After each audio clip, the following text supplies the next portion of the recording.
To me, the most important part of that phrase, realignment of resources for mission, is the last word, mission. It was 9 years ago in 2012 that the pastoral letter, Go and Announce the Gospel of the Lord, was published. My hopes for a re-evangelizing movement in our diocese may have been a bit naive. It seemed that if we built up the household of the faith, that is, those who regularly attend church, they would easily be poised to contact our relatives and friends who had wandered from the fold, to invite them back to church, to bring back the lost sheep.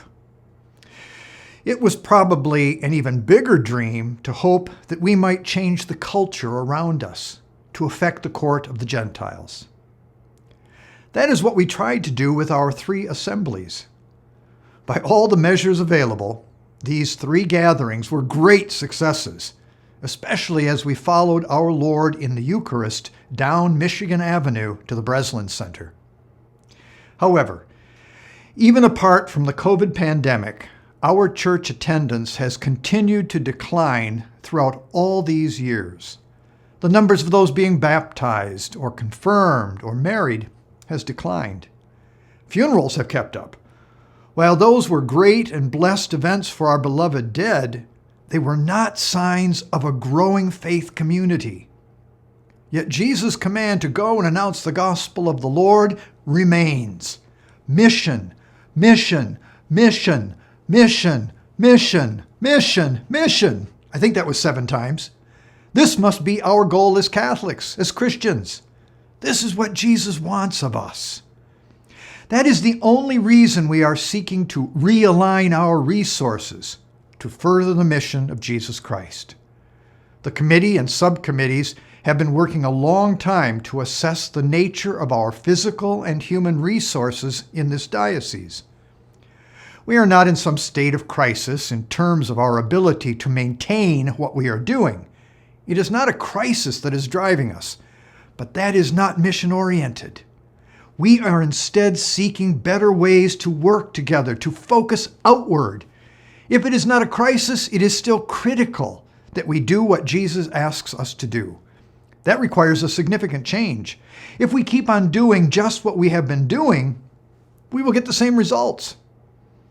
I often tell my brother bishops that this diocese is the best one in the country. They do roll their eyes, but I believe this. I have been so impressed by your generous spirit and heart. Financially, we are in good shape, both at the diocesan level and at the parish level.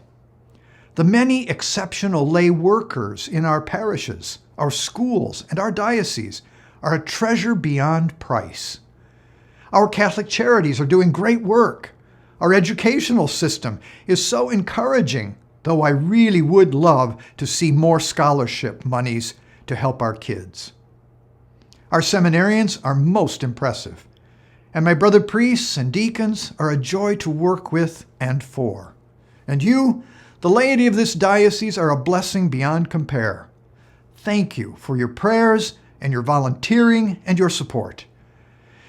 Now we need really to push our evangelization efforts to make a dent in the culture in which we live. We need to look beyond our parish and seek greater cooperation with other local parishes.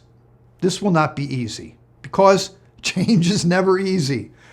A great part of the difficulty is that we don't have all the answers ahead of time. Some of those answers will only come with more experience and with more prayer. In addition, to keep our focus on evangelizing in this process and not to get lost in the mechanics will require deep prayer and God's grace. Once the RRM plan is announced this fall, we will have an implementation committee to help us move forward. Please pray for God's blessing upon all of our efforts and offer your own hand to us to help us bring more clearly into our world the presence of God's kingdom. St. John Paul challenged us in the year 2000 to do what Jesus told the apostles to do, to go out into the deep and let down our nets, to be real fishers of men. Can we do this? Is Jesus worth it for us? Do we want to be saints? I hope and pray that the answers are all yes, or at least that I want to do this, and please give me a helping hand to be that saint. My deepest thanks to the RRM committee and to all of you, my sisters and brothers, in this best of all dioceses.